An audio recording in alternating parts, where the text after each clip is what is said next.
పరిశుద్ధ గ్రంథం నుండి పేతురు రాసిన 2వ పత్రిక 3వ అధ్యాయం చదువుకుందాం. ఇప్పుడు సర్వోన్నతుడా, సర్వాధికారి, సర్వ సృష్టికర్త, నీకే స్తుతులు, స్తోత్రాలు, వందనాలు చెల్లిస్తున్నామయ్యా.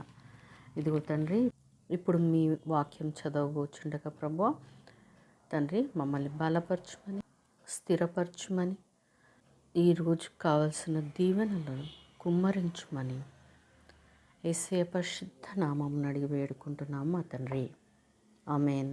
పరిశుద్ధ గ్రంథం నుండి పేతురు రాసిన 2వ పత్రిక 3వ అధ్యాయం చదువుకుందాం. ప్రియులారా, ఈ 2వ పత్రిక మీకిప్పుడు రాయిచున్నాను. పరిశుద్ధ ప్రవక్తల చేత పూర్వమందు పలుకబడిన మాటలను ప్రభు అయిన రక్షకుడు మీ అపోస్తుల ద్వారా ఇచ్చిన ఆజ్ఞను మీరు జ్ఞాపకం చేసుకునవలనన్న విషయమును మీకు జ్ఞాపకం చేసి నిర్మలమైన మీ మనస్సులను రేపుచున్నాను.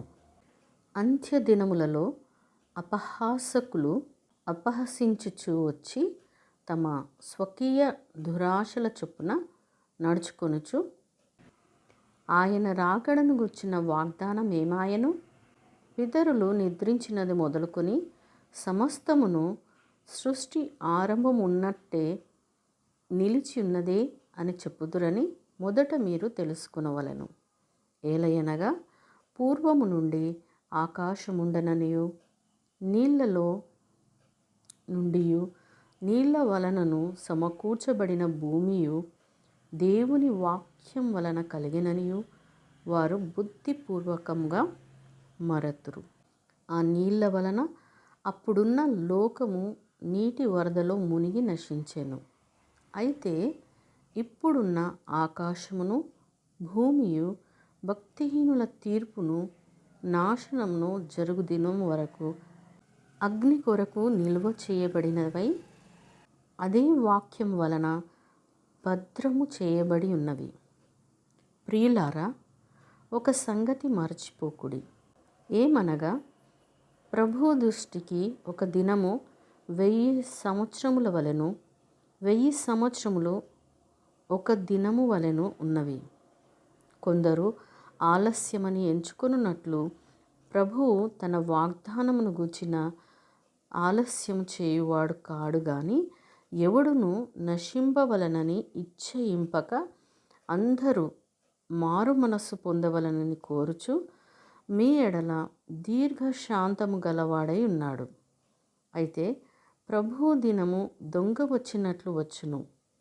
ఆ దినమున ఆకాశములు మహాధ్వనితో గతించిపోవును, పంచభూతములు మిక్కటమైన వేండ్రముతో లయమైపోవును, భూమియు దాని మీదనున్న కృత్యములను కాలిపోవును. ఇవన్నీ ఇట్లు లయమైపోవునవి గనుక ఆకాశములు రవులుకొని లయమైపోవునట్టియు పంచభూతములు మహావేంద్రముతో కరిగిపోవునట్టియు దేవుని దినపు రాకడ కొరకు కనిపెట్టుచు దానిని ఆశతో అపేక్షించుచు మీరు పరిశుద్ధమైన ప్రవర్తనతోనూ భక్తితోనూ ఎంతో జాగ్రత్త కలవారై ఉండవలెను. అయినను మనం ఆయన వాగ్దానమును బట్టి క్రొత్త ఆకాశముల కొరకును క్రొత్త భూమి కొరకును కనిపెట్టుచున్నాము. వాటి యందు నీతి నివసించును. ప్రియులారా, వీటి కొరకు మీరు కనిపెట్టువారు గనక శాంతము గలవారై ఆయన దృష్టికి నిష్కలంకులుగాను నిందారహితులుగాను కనబడునట్లు జాగ్రత్త పడుడి. మరియు మన ప్రభువు యొక్క దీర్ఘశాంతము రక్షణార్థమైనదని ఎంచుకొనుడి. అలాగు మన ప్రియ సహోదరుడైన పౌలు కూడా తనకు అనుగ్రహింపబడిన జ్ఞానము చొప్పున మీకు వ్రాసి ఉన్నాడు. వీటిని గూర్చి తన పత్రికలన్నిటిలోనూ బోధించుచున్నాడు. అయితే వాటిలో కొన్ని సంగతులు గ్రహించుటకు కష్టమైనవి.